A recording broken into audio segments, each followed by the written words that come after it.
pati yung pangbulaklak ninyo. Pag galing mo talaga sa parents, no. Pag sabihin mo naman na may financial problems ka pa at hindi ka pa financially responsible, it's a no also. Yan. Ang mahal kaya magmahal. Di ba? Ang expensive kaya nito. Diba? At well, ang expensive, di ba? Ang high-maintenance ko sa pinili. Kasi kami ni Kuya Nodi, low maintenance lang kami. Ang sister na pagkaisahan. Nagulat sila, binuko sila lang. Diba? Totoo, pag high maintenance na, ang mahal. Kaya kalma lang kayo, one step at a time lang. Kung learning, focus on learning. Focus lang. Pag earning na, focus on earning. YA, ang hirap magtrabaho, diba? And then kung marrying ka na, damo nag-agree mga mukha ng YA. And then kung marrying na, titignan mo muna kung you're financially responsible, you're spiritually responsible also. Diba? So, kalma lang. Okay? Ayun lang. Enjoy na yun. Enjoy. Kalma na. Kayo po kayo. Sabi ko kasi maninero mo na ako, diba? Siguro. Thank you po, Ate Joy. Kayo po kayo, Lance. Ayun, so siguro sa akin, wala naman nga talagang specific time na sinabi sa Lord when it comes to relationship at parang sa relationship, no? Pero siguro, praise God din na I was never involved pa sa anti-relationship. Pero ayun. Siguro gusto kong sundan lang yung sinabi ni Joy about season. Na talagang everything has its own season talaga. It's ultimately God's timing talaga eh. So, if I'm going to be asked kung anong mga signs ng anti-relationship, eto, nilist ko rin siya. Una sa akin is yung kapag toxic, siguro, or hindi na healthy yung relationship.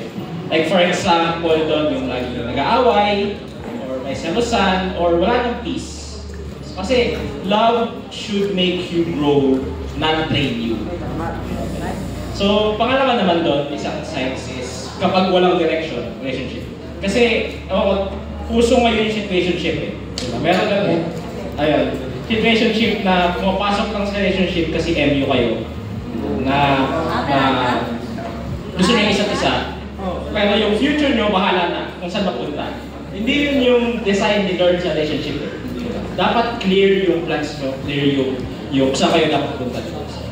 Pangatlo naman doon is yung mindset.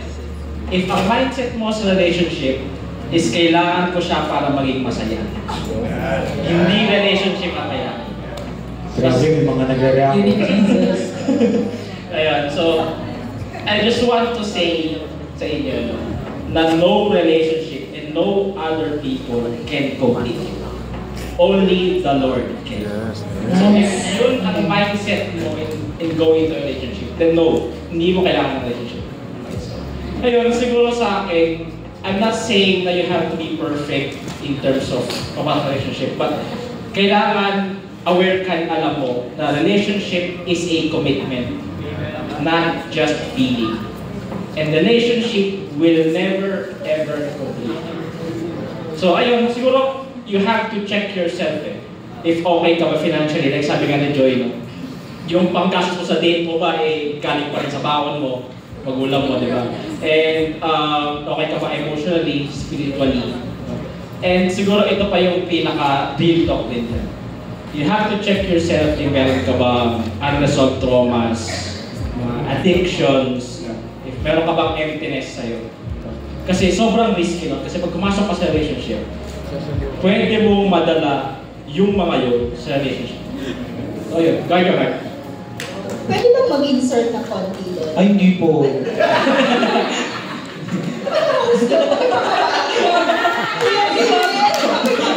Attitude yun. Siguro pwede po. Aluhan ko lang ng konti. If you feel na walang love dun sa... Kasi kaya naman tayo pumapasok sa relationship with other, yung sa ano natin, is naglolong tayo ng love. Diba?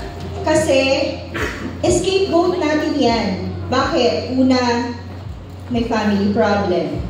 You don't feel love inside your home. Diba? Aminin natin, napagdaanan ko din yung mga season na yan. Kaya ako nasasabi, based on my own experience, na parang, bakit ganun? I feel empty, tapos wala akong makausap sa bahay. Yung mismong family ko, hindi ko makausap, hindi ko ma-feel that they love me. So, hindi ang sagot sa tanong na yan ay pumasok ka sa isang relationship. Kasi hindi siya magiging healthy. Kasi you feel empty. So, hindi mo nakuha sa loob ng bahay, lalabas ka. So, hindi yun yung sagot sa pagpasok sa isang relationship. Okay? Thank you po. Thank you po sa... May method kasi ako dito eh. Pero dahil walang kailangan ng isang volunteer para may activity tayo. Gusto niyo pa ako na magbigay ng pangalan ko Sige, sino? lalaki namin. Slim? Ano po?